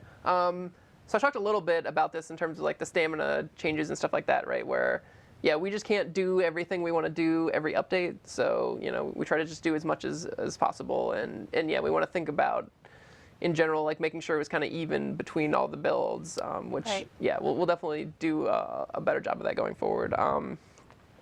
Like every update, we just, we want to make sure we're improving the game, improving the abilities, sort of making sure the game doesn't get stale just by, like really we can change a pretty small number of things and have a pretty dramatic impact. Like another piece of the AoE caps, right, is we added a new item set where when you kill a target, he explodes and does damage to all the nearby enemies, right? So that sort of encourages a kind of interesting playstyle where you're like, maybe I'll actually just try and pick off a couple of individual targets in this group and then have a bunch of explosions to nuke them all down. Right. And then you're like, trying to pick your target of like, okay, who's like the weakest guy I can find in this pack, and then just like try to light him up real fast and do a bunch of damage to all the guys. So it is possible for us to, make small changes that have big gameplay impacts, but we want to make sure, we really think everything through and spend a lot of time before we just put in a change. So that's why we try not to do a lot of gameplay stuff with incrementals, because we want to really get the balance down on everything and make sure it's working together and there aren't any bugs with it. Fixes, Even though there are still some bugs sometimes, right? Like like you should see the number of bugs when we just implement, the first implementation. Like there's sometimes a lot of bugs, but like our QA does a really good job of like finding the vast majority of them before they even hit PTS. Yeah. And this PTS, I think we've done a really good job of. I've had a bunch of people on my team just like combing over the forums and like looking at streams and like getting tons of feedback and like really finding as many bugs and bug reports and then looking into those issues. So I'm pretty happy with how well PTS has been going this update. So what about the racial passives? What is the timeline for that? Oh yeah. So racial passives in particular, I don't want to tweak them too much more than just sort of like some numerical increases for things that are sort of underperforming until we get the barbershop feature in. Okay, yeah, the character customization. Yeah, because I don't want to have someone who's like, yeah, I made this specific race because it was really good at like magicka or whatever, and then you change some of the things to be stamina. And I can't change it. Right, and like I don't want to just like yank the rug out from under their feet. Right. And then they're like, well, now I have to spend like 100 hours to like get all the way back to what my old character was if I want to remake it. Right. So yeah, that's definitely something on our radar, and we will be updating that when the time comes. And then the item traits, I would say soonish. Okay. I don't want to necessarily commit to any particular update, but we do have a design for improvements to item traits that we're all pretty excited about. And the goal with the item traits is to make it so that you don't get something and you're like, oh God, this is useless. I got exploration. I've already explored the whole map, and I would never want this. So yeah, we'll release more details about that in the future, and hopefully try to get some feedback on what our ideas are for that. Okay. Right on. Are there any current plans to change how skills gain bonus power from having more max resources? Currently, if you don't pool all your attribute points into stamina or magicka, for instance, you're generally limiting what your build can do. Yeah. Yeah, and this is kind of part of what like the shield stacking, right? Where it's like, oh, I'm getting a ton of offense and a ton of defense just by going magicka, or just by going for a ton of magicka, I'm doing more damage with my abilities and I'm healing for more, for example. Kind of negating the need for resource management. Yeah, because now I have more resources and I'm doing more damage, right? Like just going for magicka is super good, compared to health in a lot of situations. And people generally try to have like the minimum amount of health possible, right? So yeah, we do agree that's a problem. Fixing this would be a very significant game-wide change of like all of the background systems and numbers and stuff like that. So right now we're kind of just more in the prototype phase where, we're going to try some stuff and see how it works and really scrutinize it and see what we think. But yeah, we don't want to like share any details to like get you guys excited about that or 500-second snares or anything like that. But yeah, it's definitely something that Somebody just came into the show, I'm sure, and was like, what? Yeah. why would you 8 minutes do that? snares. Ridiculous. This is a good question. Will Dragon Knights ever receive a stamina version of either Molten Whip or Flame Lash? Yeah, this is a question we get asked a ton, right? Because like everyone like loves having stamina abilities and they like having their own unique thing. But sort of part of the problem with this is that it kind of homogenizes all the classes. If like every class has a stamina version of sort of like high damage, spam ability that they, you just cast over and over and over again, and it sort of decreases even the need for like the weapon skill lines. If every Dragon Knight is using, Whip and every Templar is using, the Puncturing Strikes ability, then it's like, why do we even have these other abilities here? So with different classes, we wanted to give them different types of stamina morphs and, some of them different sort of utility and dots and other things like that to make them different and unique and sort of stand out. So in general, I don't think that's something we want to do. Update Dark Brotherhood 10, Dark Brotherhood, is somewhere where we're looking at improving some of the weapon skill line abilities so that maybe you're a little bit more interested in using some of the things they have there and you don't feel like, oh, I really want, to do this very specific type of thing, but I just don't have access to it with the abilities that you guys have provided with the current weapon lines. Right. Okay. So this is a question about barrier, which I know we talked a tiny bit about earlier. This player would like to know why we decided to make barrier affect only 6 people, and they can understand the change, but they just aren't clear on why it was 6. They go on to say that they feel that 12 would be more reasonable, making it so that if you're in a 24-man group, you only need 2 people to run it instead of 4. By only affecting 6, you have to have that many more people. So are there any thoughts on adjusting this? Well, specifically, when we were taking a look at barrier, we were comparing it to like the Templar's Rite of Passage ability, and the Nightblade has an AoE ultimate healing ability too. And we wanted it to be comparable of like, you'd look at the 2 abilities and be like, well, maybe I'll use this one or maybe I'll use this one, like they're both good. And those are also 6. Yeah, and those are also 6 targets. And yeah, that was just general, all our heals, we wanted to be pretty rigid about the 6 target thing. And we did reduce the cost of barrier to be, closer to those abilities so that, now it's not quite as powerful when I do cast it, but I do have more casts available if I'm, within Right. a prolonged battle. And like the other morph of barrier that gave you some ultimate back for each target, we also increased the value of that. So you weren't hitting as many targets, but you'll get a little bit more restored for each target that So maybe you put it instead of on. having 4 people in a 24 group running barrier, you'd have 2 who are running barrier and 2 who are running one of the other abilities you just mentioned. Yeah. So trying to get a little bit more diversity in there, so Right. that like it's not like you just like have to use barrier and that's the only way you're successful. Right. But yeah, I mean we'll definitely be like, that's a pretty big change, right? So yeah, we'll definitely be checking out feedback and stuff for that and seeing what people think. Okay. Here's one from chat. Somebody was just asking if you have any intention on bringing back blinding flashes. Wait 1 second. I want to make a note about barrier. Time out. Designing on the fly, folks. That's actually about barrier. That's the thing I just wrote down. What? Yeah, people were talking about barrier. If I have a group of 12, right, and I have 2 people casting the barrier, I don't want it to get distributed onto the same person multiple times. Right. So I was just writing a note there where we'll look into the sorting logic for barrier, and we can make it so that it'll look to see, this target doesn't have barrier, so put one on him, or this this guy already has one, so let's look for anyone else possible, and then if there's no one else, then we can put another barrier on him. Okay. What was your other question that I was rude about and ignored? Oh, that's okay. If you have any intention on bringing back blinding flashes. Yeah, so that was definitely a super powerful ability, which was, there were sort of like multiple reasons we took it out. Also, we don't have really good feedback in our game for when you miss. Like it feels bad because you just like swing your weapon and you're like, well, I didn't hit him, what happened?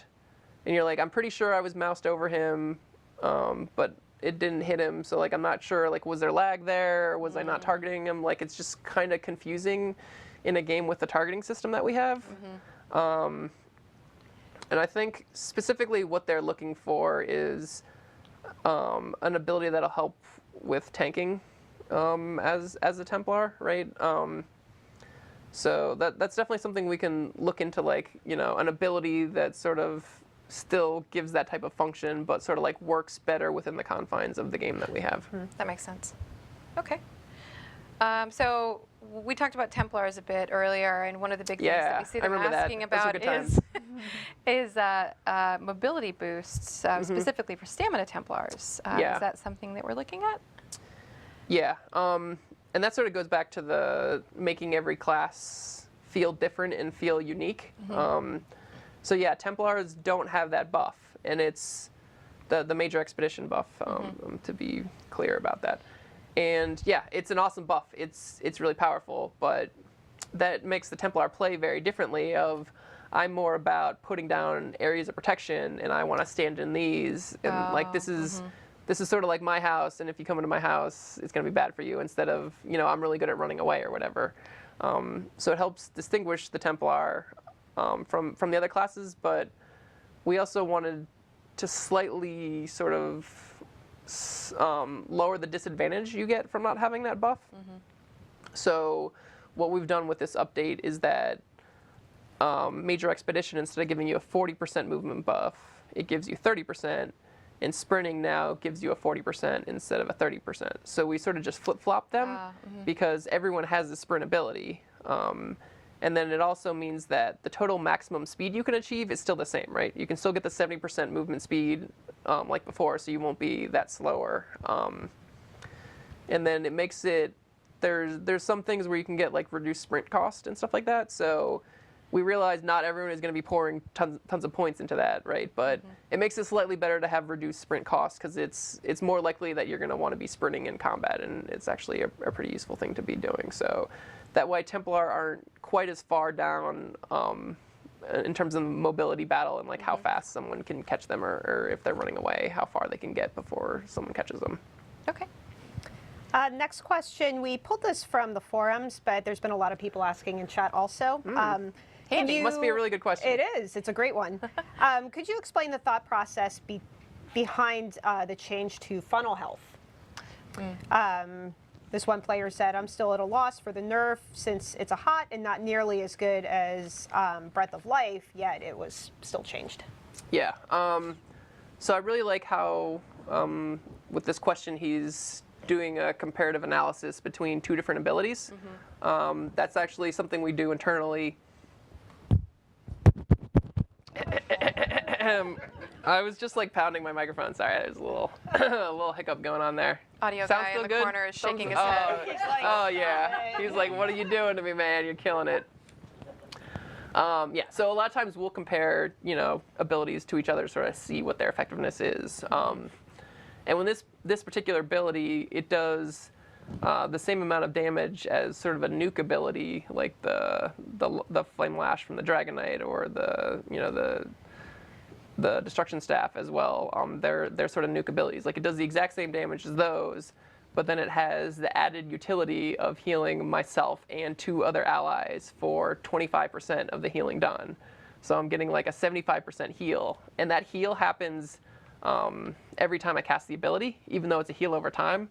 So I'll get that heal value initially, and then if I don't refresh it or whatever, then these guys are also getting more ticks for that 25%. So we were seeing numbers where like Nightblades were able to top both the damage and healing charts at the same time, which is crazy strong. And then even, internally with, our test groups and even on the live server, we would play with Nightblades. And if you have 2 Nightblades in a group, you basically like don't even need a healer because there's just so much healing coming from those guys. So then you can run a dungeon group with, 3 DPS and a tank instead. So it was like that particular ability was just way over budget and way too strong. So that's why we nerfed that one. Okay. We've got a sorcerer question here.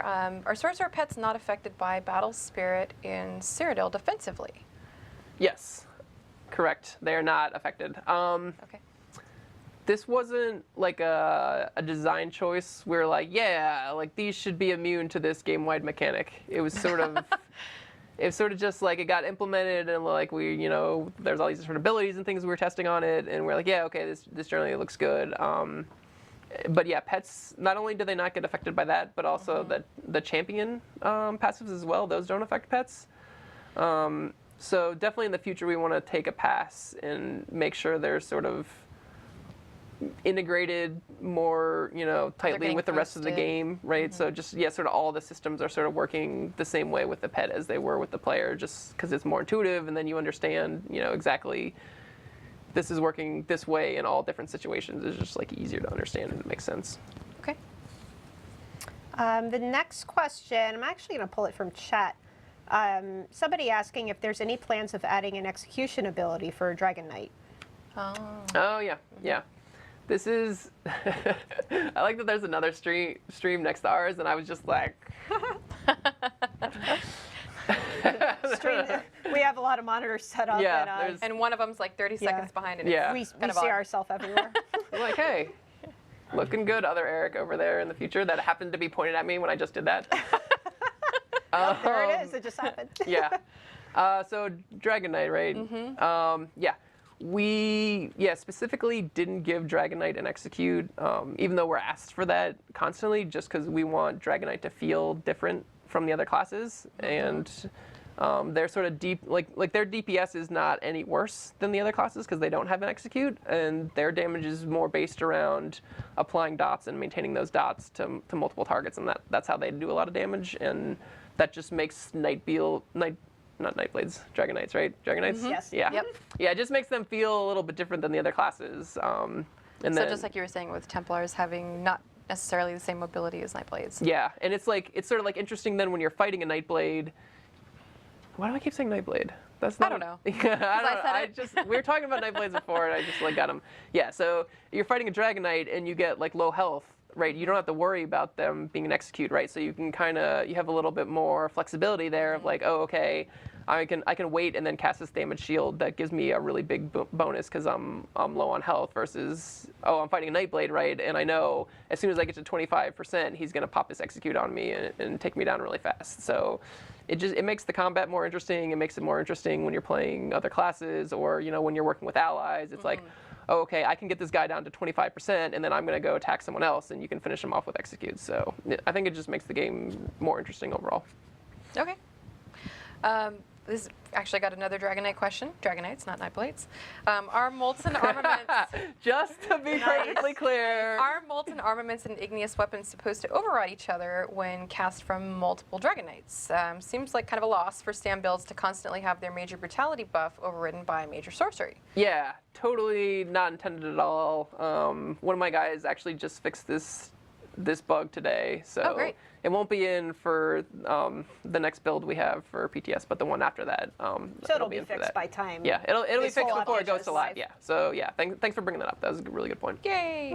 Bug fixing. What is the thought process behind the new gear sets which have PvE and PvP specific bonuses? Why are they not viable in both styles of gameplay? And will there be a continuation down this route of dividing the gear between the two types of gameplay? Yeah, that's a really good question. This is kind of a new thing that we're trying, and it might work or it might not work out, so we're gonna kind of see how it goes, And see how feedback is. yeah, but we interviewed different groups of players, we talked to guilds, PvE and PvP, and something players were requesting a lot with the itemization is they wanted the content that they were doing specifically to provide items that were then making them more powerful in that type of content, so that they'd have like a sense of real progression and mastery of not only am I know these mechanics really well and I can do everything perfectly, but now like I'm doing a whole bunch more damage. So like we can kill the boss really fast, and we know how to like avoid all his attacks, and we know like exactly where you need to run for each part. And then for the PvP side of this, it allows us to create some really cool custom type of bonuses that sort of apply specifically to the metagame and things that are happening right now. So like, yeah, we have that set that lets you do the AoE damage to big groups, which is really good for what's going on right now. And then like we have a set where the longer you're in combat, like the higher the thing builds up. So that sort of helps in sort of these like sort of long stalemate-y type of battles. And that said, we actually just buffed, and that'll be coming in a couple weeks. So it actually stacks up even higher than it does right now. So if you're making a build specifically for like long, drawn-out battles, that'll help you eventually be able to like chop through someone. And part of this was to address the complaints that we see from some players where, why are you making me PvP for a gear set that I really want for PvE, Exactly. and vice versa. Yeah, so now you can play the type of content you want and get stuff that's good for that type of content. And I know this sort of thing has been tried before in other games, and then it hasn't always been successful. One unique cool thing that we do have in our game, though, is a very robust and powerful crafting system. Yeah. So you can always craft gear that will give you bonuses that will, it's sort of like the go-between guy where it's like these bonuses are sort of more generically useful and they'll help both in PvE and PvP. So there's a lot of flexibility with that system, and it lets us do some cool things. We're kind of experimenting with it. So far we've gotten a lot of good feedback on the sets, but yeah, definitely we'll be monitoring this very closely on live and seeing what people think and if they like the sets or not. Okay. Cool. There was a few questions about toppling charge. We had in the patch notes for 2.3.0. 0.7, Pretty 8, sure 9, 6. that there were some fixes going in for toppling charge, but it didn't actually fix the entire ability. Just calling out that we are aware that there is, it's not completely fixed. Some of the things we put in made it better, but we know it's not completely there yet. So I don't know when it will be fully fixed. I don't know if you know. Yeah, so I can provide a few more specific details on that. Please do. I'm kind of just going on what I know. Yeah, so I guess our patch note wasn't really specific enough, and I think we'll have that updated for when it goes live. Yes. But the issue with it we fixed was it was very unresponsive when you would weapon swap. So if you would charge and then press weapon swap, it would just like ignore your input and be like, no, you didn't weapon swap at all. You can't weapon swap. And it would take like a really long time before you would like be pressing weapon swap. You're like, come on, like get in there and do it. So now it's a lot more responsive, and you can weapon swap a lot faster. after you charge. So it's the ability is a lot more useful now if you like have it on an alternate bar and you want to like swap and charge and then weapon swap. Like that definitely works a lot better now. There are still some issues, and part of them are like kind of weird feedbacky things.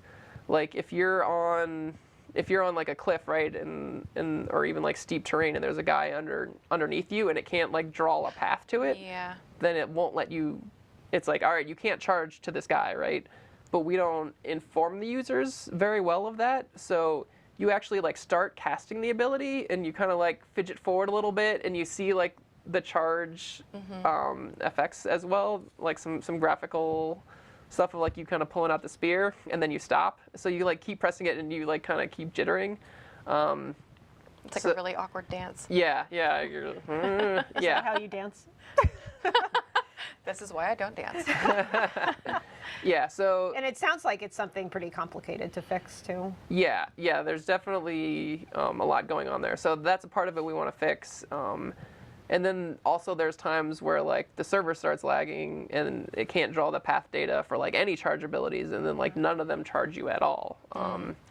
So yeah, there's definitely some more complicated, deep-seated issues that, and we do actually have some bugs in on this, and yeah, like we do have them assigned to programmers, but yeah, they're pretty complicated in terms of the fixes. So we'd like to get them in. We know that it's been annoying for a long time, and yeah, we're doing a lot of things, and we're trying to get them all fixed as fast as possible. But Okay. So this is about VR14 loot sets. So why do I receive VR14 loot and sets from VR16 bosses when running VR16 dungeons? Yep. That's a good question, and that was part of just the way we had itemization set up, particularly at the beginning of when we came out with the V16 stuff, where we didn't want people who were like doing really easy content to get the very best gear in the game. However, now it's sort of like, well, VR16 stuff has been out for a while, and it's like not that special or unique. So like, why can't I just get? Why can't I, why isn't it more readily available? And like, it's kind of confusing because like, generally the monster level lets you know what level of gear you're gonna what get. I would expect, yeah. So yeah, that's definitely something we're looking at improving in the future and making things more available. But when we have like really elite tiers of gear, right? Like if we were to come out with a higher tier of gear, we wouldn't want you to just be able to run any dungeon and be able to pick it up. So that's sort of the thought process there, and I think we can definitely refine and improve on it as well. Okay. So we have maybe like 5 more questions to go. Why do quests throughout the game give rewards that maybe you sometimes just don't want, with the possible exclusion of jewelry, he says. So Everybody likes jewelry. but...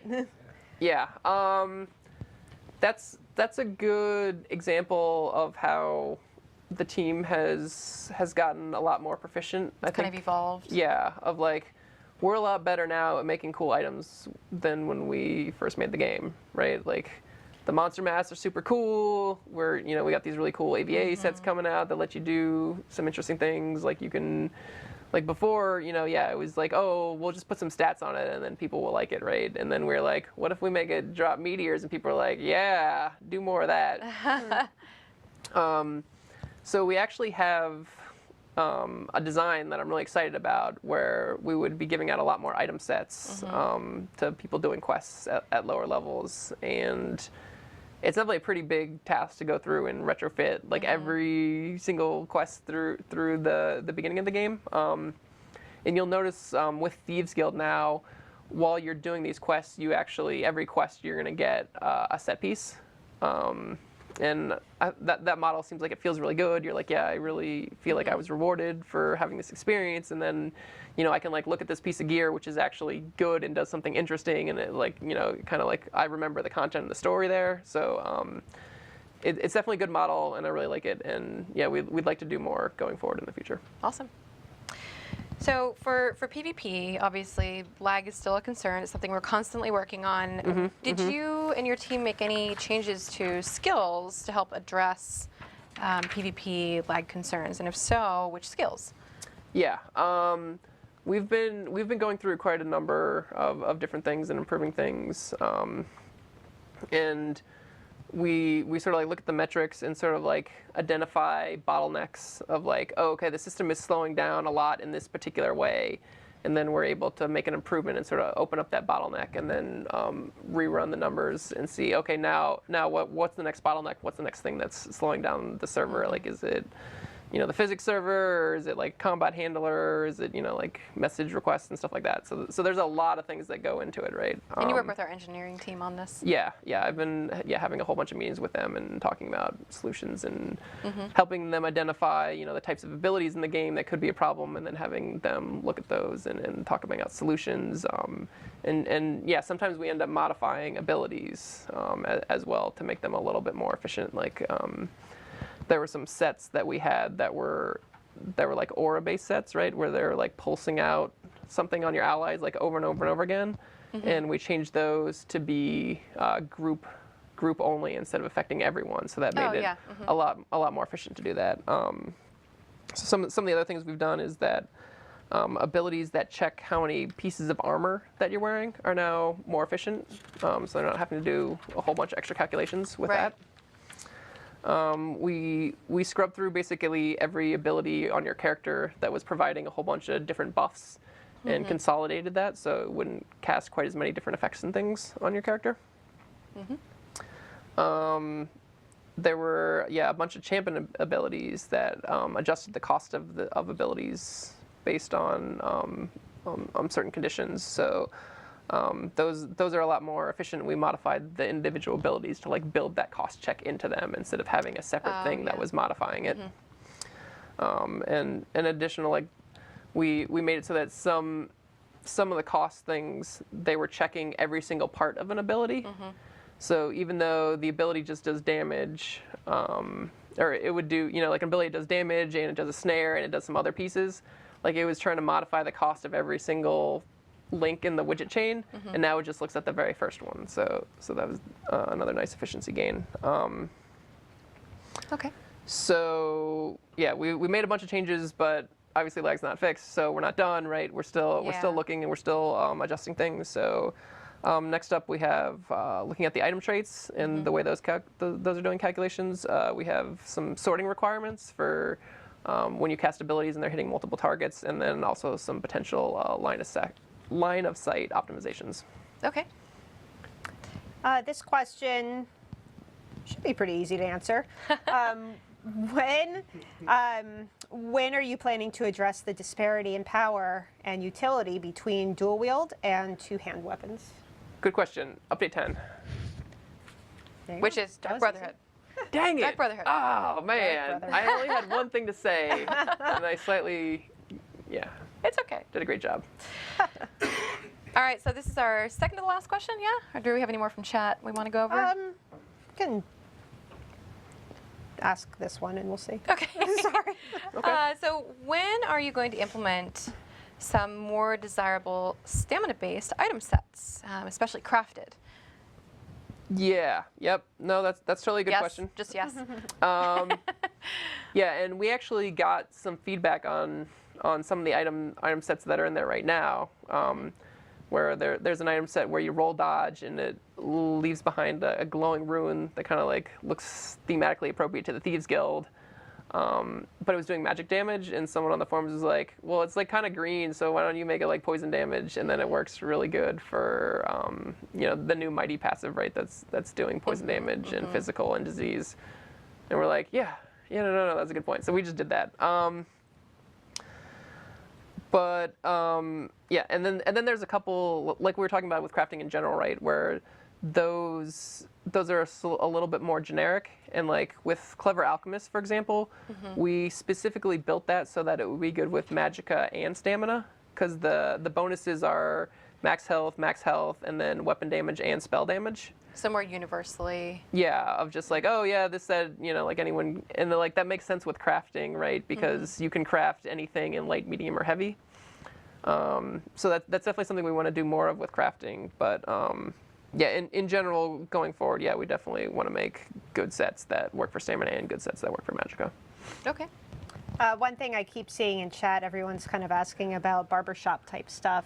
That's something that Matt Fire had talked about in his Year Ahead article earlier this year. That is something that we're working on, and it'll be coming later this year. Yep. So after Q2, after Dark Brotherhood. Yeah, and artists have like cool hairstyles and stuff, so I'm definitely gonna go in there and get some clips. Yeah. Mohawks. Yeah. Gonna match your hair to it. Yeah. Absolutely. Yeah. Hopefully, I can build this sounds like a promise. this exact hairstyle, right? Nice. All right.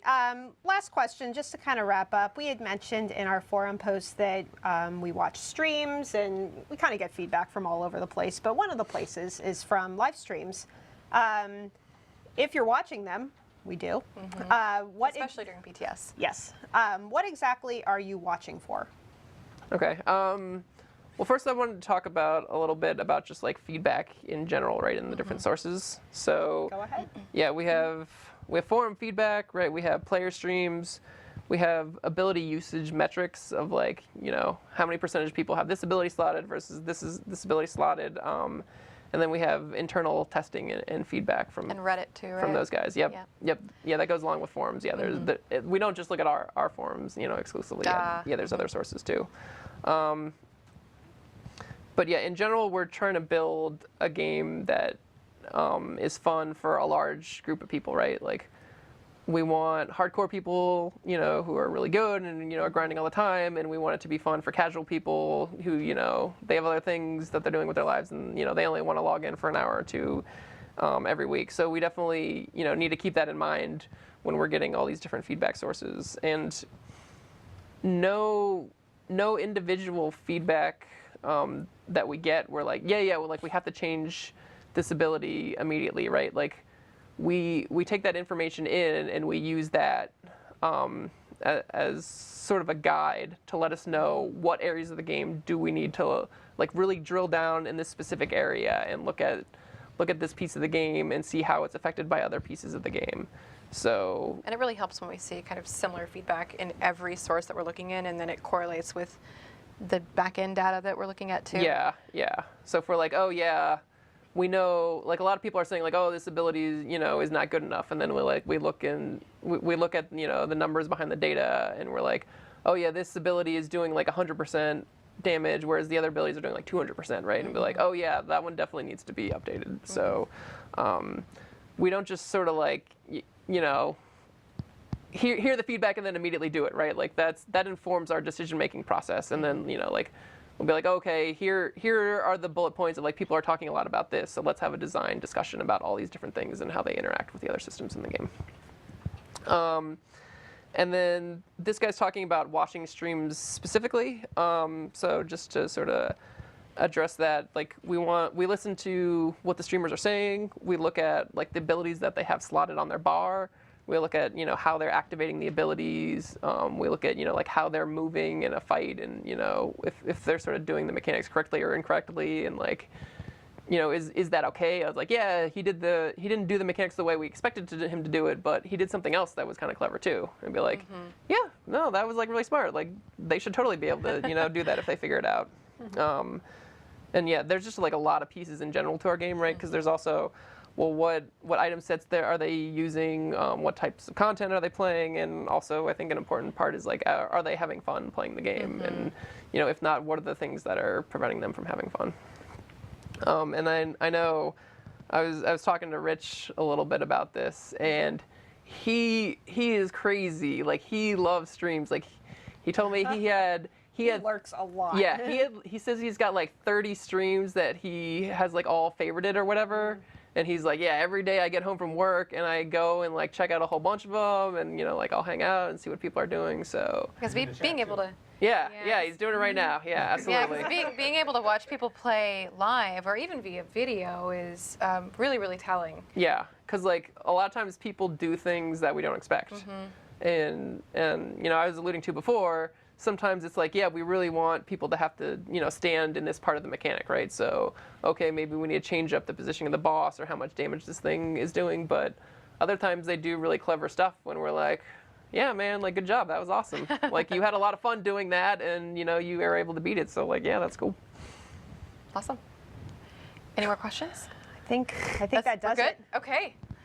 That is a lot. Yeah. Yeah, I mean, so we addressed a lot today. We spent a lot of time, going over the forums to make sure we had as many major issues as possible. Yeah, and there's been a few questions in here from things that we addressed earlier, so you can always kind of watch the recorded version. That usually goes up shortly after we're done. And we could also get these questions translated and get them posted to the forums next week. All these questions. Well, sounds like you just volunteered to do that. Oh, man. I'll learn French and German real quick. So for now, we will say farewell to Eric Wrobel. Well, thank you and have a wonderful weekend. Yeah, it had been a really long time, and I was really glad to be on the show and sit with you wonderful people and just talk about my favorite thing, which is gameplay and Elder Scrolls Online. Right on. Well, thanks again. Yes, thank you. And we are going to switch over and do a little giveaway for everybody. Let's see. So before we started, we had a bunch of people in chat that arrived a little early, and we hadn't decided what we were going to give away yet. So we let them decide. And they decided that we were going to give away crowns. Yep. So I don't know what the keyword is. How about crowns? Simple, right? I don't know. I don't think Kai's even ready yet. Nobody type anything in yet. We're not ready. Wait.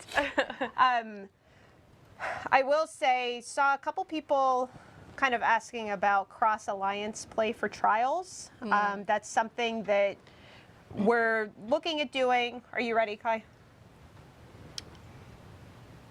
I can't read that. Yes. The text is like this big. Crowns? Yes. Okay, crowns is the keyword, so start now. Or start a couple seconds ago. Cross-alliance play for trials. That is something that we are planning on doing. In fact, we're actually testing it now. We are testing it internally, so not necessarily something that's coming in Thieves Guild with all the grouping tool updates, but something that we're actively working on and will be coming in at some point. And one of the engineers actually stopped me today, his name's Ryan, in the kitchen and said, I really want the players to know that veteran ranks are really, for real, going away. We actually have them in the code now. Well, the removal of them. So take that for what you will. It's happening, yep. It is happening soon. All right, so oh my. The winner Kai of... is trolling us on our big... Not even going to say what he just wrote on the screen, but we will say the winner is Totsford. Totsford. Yeah. So congratulations. Congrats, Totsford, not Tater Totsford. Kai will be in touch with you on Twitch chat. Just let him know your platform preference if you play on PC or Xbox or PS4. And we have to ask, what are you going to buy with your crowns now that you've won? We have Go to ahead. know. Go ahead. We'll wait. Just kidding. All right. So coming up next, we are going to say hello to Brad Derrick, our audio lead.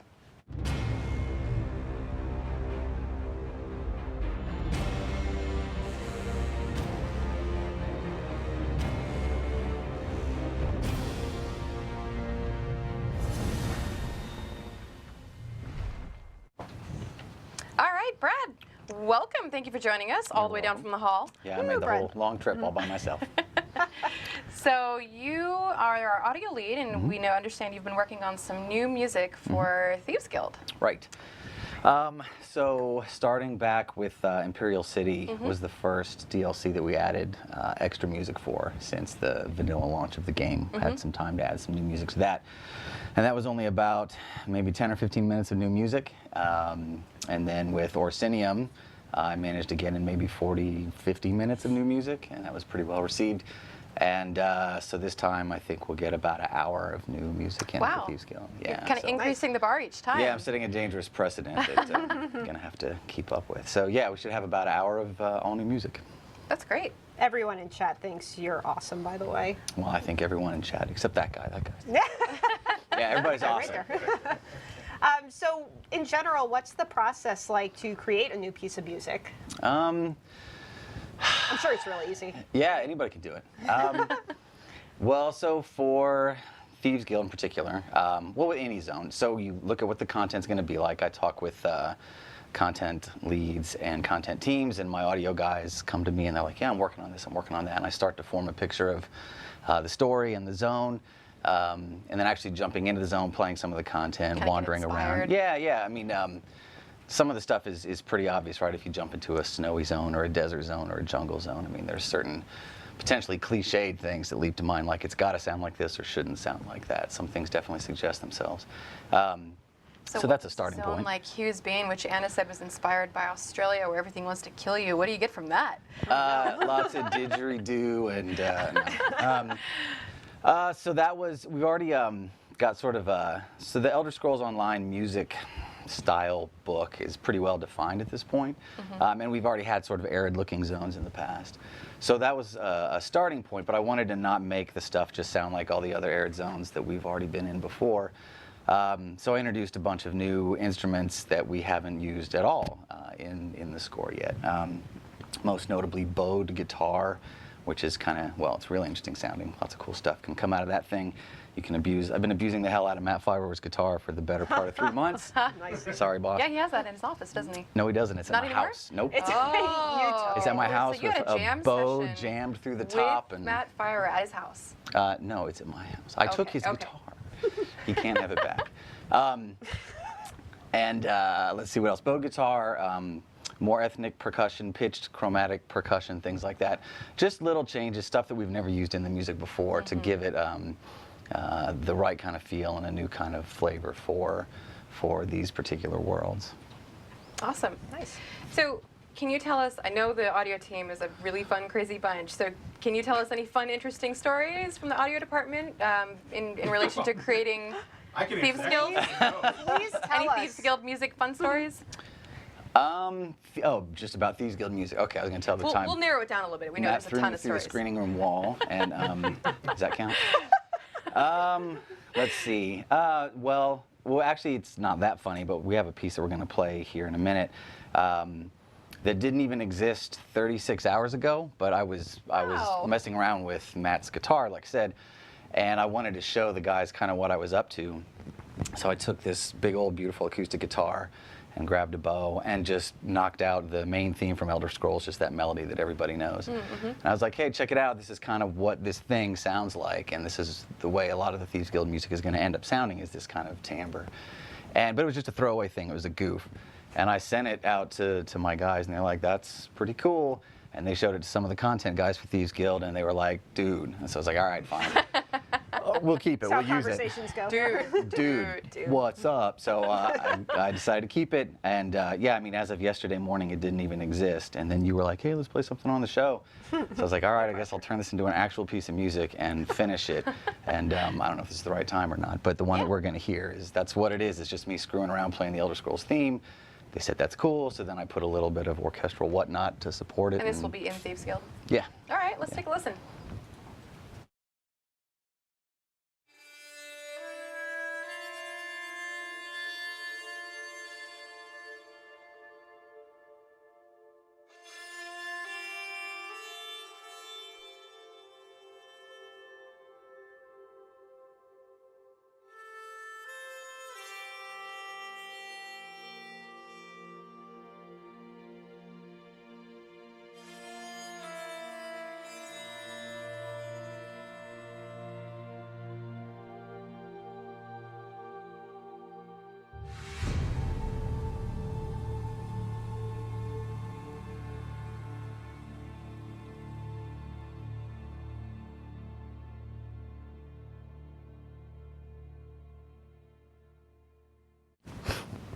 All right, that was a great piece of music. Thanks. You're welcome. I spent all day on it. It's amazing how you can create when you just I told you, anybody can get do it. inspired and just, yeah. Is that the noise you have to make though while you're doing it? Yeah. Okay. Yeah. That's And like that face. the audio department's noise. Yes, it is.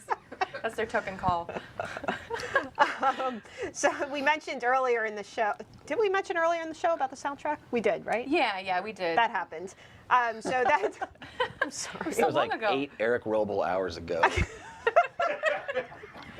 Yeah, Nice. so there's a new soundtrack, and we already have one up on iTunes, but there's a new one that is going to be up. It could be up now, honestly. It's going to be up any day now. Any day now. And it includes... A whole bunch of stuff. From Orsinium, right? Yeah, and Imperial City, and a lot of like, call them B-sides or something, things that were never on the original soundtrack. Cool. There's some stuff that's been in-game since day one, but wasn't on the soundtrack. Everything from Imperial City, everything from Orsinium. It got to the point where I had an hour or an hour and a half of music lying around. And, you know, from time to time, people on the forums would be like, hey, how can, I'm tired of ripping this out of the client. How can I actually get the music? Nobody ever does that. No, that never has happened. I've never done it. So, yeah, I talked to some people here, and they're like, yeah, that's a fine idea. It's easy enough these days to release an album since we don't have to go press CDs or anything. So I think they're just finalizing, artwork and credits and iTunes, details. And, yeah, I was told it might even be out today, but don't bet on that. It might be just out pretty soon. Yep. And yeah, it's got, like I said, it's got some oldies, it's got some new stuff. And again, with the setting the precedent of doing new music for the DLCs, there's not enough music per DLC, I don't think, to warrant a release, but like every couple. So there'll be another one, theoretically, after Dark Brotherhood, Later which on will this year. have Thieves Guild and Dark Brotherhood music, another couple hours of stuff. Cool. We had one question come from chat. Well, that was, for audio. Would you be planning on adding more songs for bards in taverns? Yeah, I would like to do that. Everybody's heard the other ones quite enough, thank you. And we've been asked that all the time. When are we going to get some new ones? It comes down to scheduling, and I think the answer is the next DLC that doesn't have a big zone that requires me to go write an hour's worth of music. I will have time then to sit down and work on that because I won't have to go and do a bunch of new orchestral stuff or whatever. So that'll be the time that I would like to try to do that is, knock out another 10 or 12 of those songs. It'd be great if we could get Maluka involved again. I don't know, she's a busy, busy lady these days. Yeah. But even if we can't, we can still, write more songs and get everybody who sang them besides Maluka to come back and sing them again. So yeah, I'd love to do it. So I guess that'd be maybe the one after Dark Brotherhood would be the. So sometime second half of this year, possibly. Okay. What about more boss battle themes or music? Is that something on the table? Do they That's want on more, the table metal every guitars? single DLC, and every single DLC I run out of time. I really want to do it. I want to do more of that stuff. I want to make it better. We've spent a lot of time working on the system, the way the music is put together on the fly, and the way it sort of shifts gears and goes up and down in intensity as different level difficulty mobs enter the fight, or more people enter the fight, or your health deteriorates. There's all this stuff that goes on under the hood. There's just not a whole lot of musical stuff to respond to it yet. So if you pay a lot of attention, if you get in and out of boss fights, you might notice as a piece of music changes gear effectively going up and down in intensity. But yeah, I definitely want to take advantage of that, get some set aside, and again, another DLC where I'm like, okay, it's boss fight DLC. I'm not going to write 40 minutes of pretty stuff. I'm going to focus on the other. I really want to do that. Just out of curiosity, favorite tattoo or good tattoo story? Oh boy, favorite. From one we can see. Yeah, so Oh no. so Mike Show's May, over. has Mike May been on the show? I don't know if he has, but he has a long has time he? ago. He is So one of our concept amazing artist artists. extraordinaire. I don't know if you can I see haven't that at seen all. that one. That is So this is a amazing. Mike May original right here. Wow. He did, he did this. Oh, it's happening. Extreme zoom. Extreme close up. Wait a minute. Wow. Oh God, there she is. That's awesome. I didn't know that. Yeah, I so didn't he either. did That's that. really cool. And the idea was that she's, this is corny, right? It's like a muse. It's music. It's the beauty of music that emerges from the grid of technology. Wow. Wow. You can start laughing at me anytime you want. But That's cool. that's the idea. So that's Medusa. Oh, she's awesome. Medusa's awesome. She has 9 hours. She in has a one very session. 1920s Yeah. kind of movie siren look. So to I- it. Didn't you go across the country to get that I get one them all done? in Los Angeles, yeah. Every time I go to a VO session, that's my excuse to go blow a bunch of money on deforming myself. Yeah, this was 9 hours, and I slept through the first 2, and by the last 2, I was screaming and begging for them to stop. It was the worst thing ever. And then lastly is Mr. Ball, Mr. Mollog. I don't know if you got that one. That is nice. Yeah. So I had to get something to commemorate the game. So, Badass. anyway. It's a good choice. Well, I think that's also a good place to wrap up for today. Yep. So Why not, thanks for right? joining us. Can't wait Sure. to hear all the music that's coming in the future DLCs. Looking forward to it. And Thieves Guild, of course. Yep. Yep. Now I gotta go finish it. Well, get out of here and finish. Okay. Thanks, All right. Brad. Yep, Sure. thank you. So that wraps up our show for today. It was a long one. We hope that we were able to address some of your questions and concerns regarding the Thieves Guild ability and combat and champion system changes. We'll post the questions probably sometime next week when we have time to get them translated. Thanks again for joining us. And We will be back, yep, as I hope always. you have a good weekend. Don't in forget 2 about weeks. the Hearts Day event on PTS on Tuesday. We'll be posting details about it after the show. Yep. And again, we will be back Friday, February 26th at 4 p.m., our usual time. We will be having a PTS maintenance on Monday to push out the latest version of the PTS patch. So be on the lookout for patch notes and nice conversation Yep. from there. Have a good weekend, and we'll see you in Tamriel. Yep. Bye. Bye.